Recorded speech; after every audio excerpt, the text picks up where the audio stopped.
Hi, and welcome to another episode of Hot Takes with me, the Silver Fox. Seems to be a bit of BS time as far as Alex Salmond is concerned. He's saying he's not putting a candidate up in Rutherglen and Hamilton West because he doesn't want to split the nationalist vote with the SNP.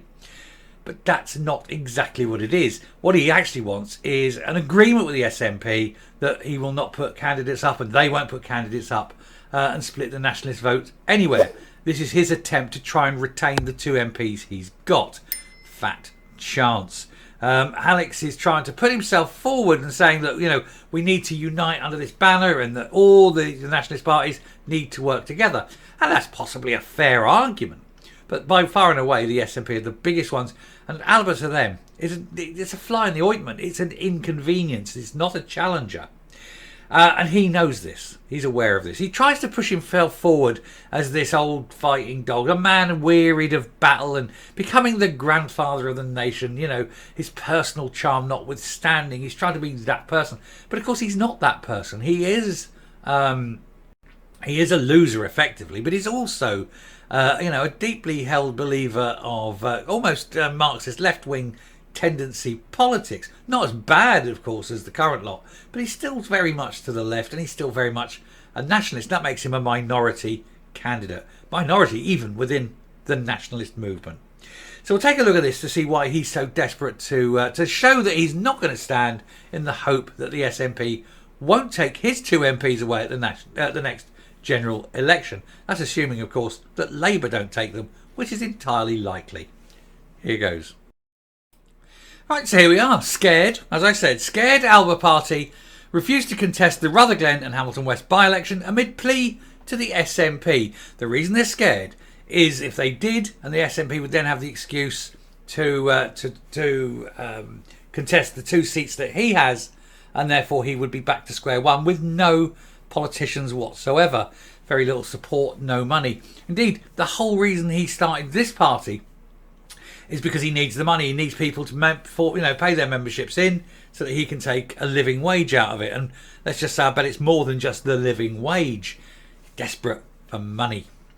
Alex Salmond confirmed that his Nationalist Party would not be putting up a candidate to replace Margaret Ferrier in the South Lanarkshire by-election, as he wanted his former party to fly solo. He's saying that the SNP needs to fly solo so that they don't split the nationalist vote. But that, of course, is a lie.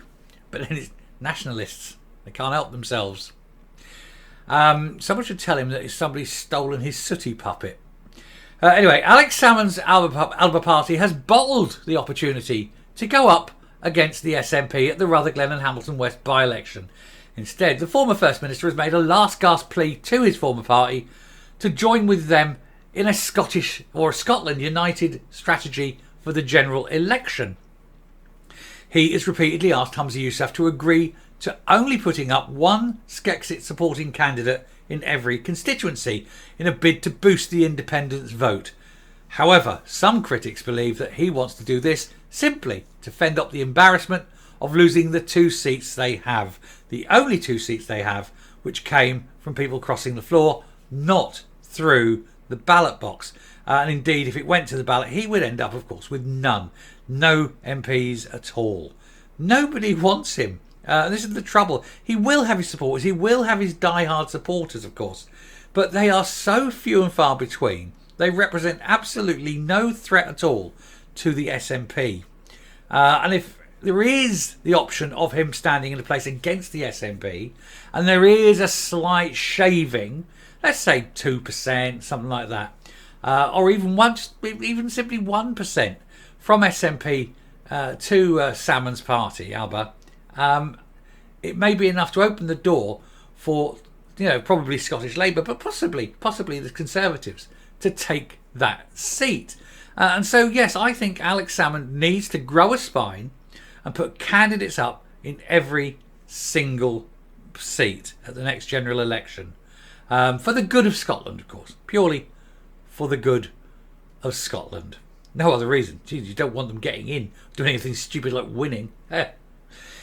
Now the party have confirmed that they will not be contesting the South Lanarkshire by-election because they want to give the SNP a chance to fly solo, as they call it, as it faces down the barrel of a likely defeat.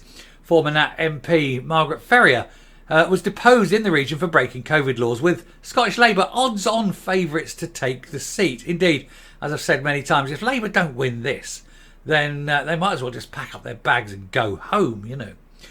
A meeting of the Nationalist Party's Alba National Council was held on Saturday. It was held in somebody's front room, and there was 3 cups of tea and a nice biscuit, where the decision was made not to put a candidate up. Officials said they wanted to encourage the SNP to agree to a Scotland United strategy. These kind of Scotland United things, when you're trying to unite the big powers with your one, it's only ever asked for by the little parties who want relevancy, who want power. The trouble is, if you get little parties holding this balance of power over bigger parties, you end up with something like the Greens and the SNP. And I think the Greens have spoilt it rather for the SNP. I think the SNP have looked at what this minority Greens have done, and they said, well, hang on a minute, no, we're not going to get involved with little parties anymore. They're destructive, they destroy us. And even though, Alba may have the same goals, they still don't want to split power. Who does? Anyway, speaking at the meeting of the party's National Council in Rutherglen, leader Alex Salmond said, the SNP leadership seems to think that they can go it alone in Rutherglen and in the next general election. We have decided to stand aside at this by-election to give them the maximum opportunity to prove that they can successfully fly solo. No, Alex, that's not what it is. You've decided to stand aside at this election because you know, A, you're not going to win it, and B, you haven't got the funds to fight it. And it is as simple as that. You are not a viable party.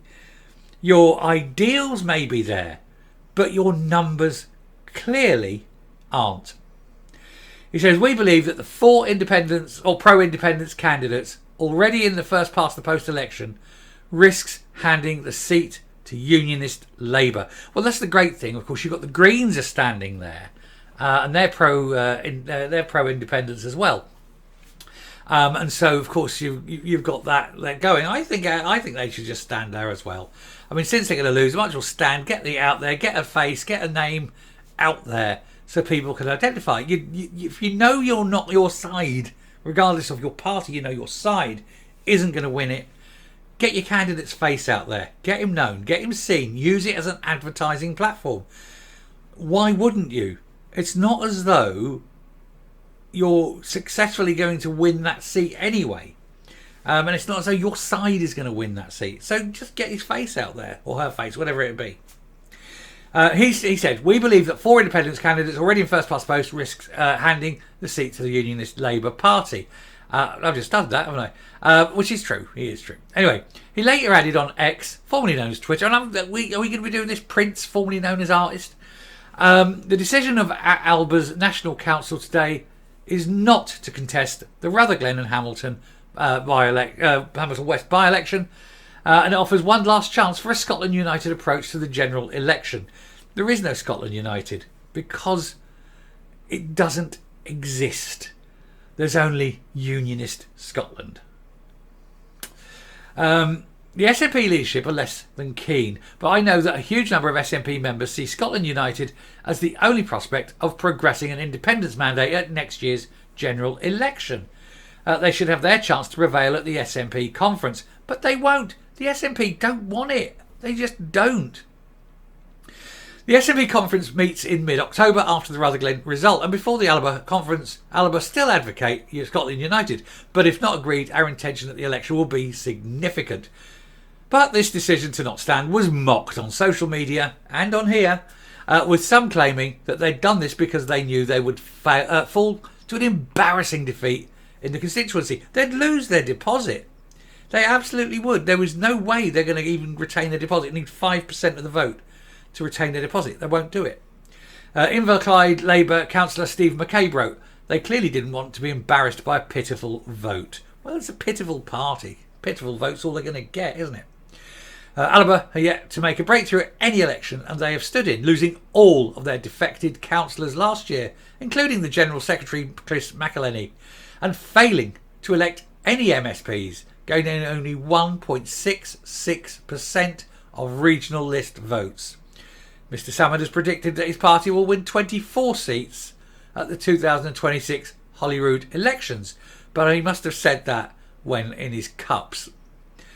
The former First Minister added that his party were also fundamentally opposed to this by-election taking place at all. Well, nothing you can do about that, is there? Can't cry over spilt milk. He said, by combining with the Labour Party to treat Margaret Ferrier with such disproportionate disdain, the SNP have created their own problem in Rutherglen and should be now left to face it. However, for this to succeed, he said, they will have to reclaim their own party from a leadership who have lost their way on both governance of Scotland and strategy towards independence. Well, he did at least get one thing right. So let's tip our hat a little bit for that. They do have an appallingly bad leadership. But there we go. There's the woman who started it all. The face that sinks 1,000 ships. Anyway, I'm going to round off and come up and we will move to the next bit. If Salmond truly believes that the SNP will go with him, with his tiny party, and try and forge this alliance of nationalists, he must be truly deluded. He represents so few. He's disproportionately loud, it must be said, but then that's him. It's his history, his character that's carrying the party. Without him, there is no party. It is a one-man party.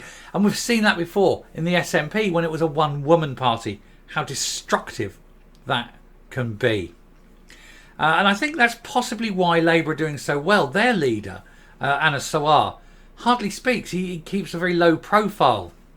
And he sends Jackie Bailey out to do the big jobs while he sits at home managing a party. And I think that's why Labour are showing so strongly in Scotland. Not so much in England, because their leader in England is useless. But Anna Sawar, I think, has got enough nous to, keep his powder dry. Unfortunately, Salmond has no one like that he can rely on. He is both the leader and the attack dog and the front face, of the party. And people just say, no, Alex, give it up. Resign and retire. Go away. Sit on chat shows. Give the occasional news thing. Let the BBC or wherever come to you for a comment every now and again. But you're never, ever going to be a politician. You're never going to be elected again. It's over. Anyway, it is always nice to watch them squabble like children in the playground, isn't it? So I shall stop there. Thank you very much for watching. I hope this video has earned a subscription. And so if it has, please hit that subscribe button. Join the fun. Join the nearly 7,000, getting on for 7,000 of you who are seeking the truth and help the channel grow and keep the truth from, being hidden. Let's keep revealing it. And until next time, stay safe, stay well, and remember, a vote for Alex Salmond is a wasted vote. Bye.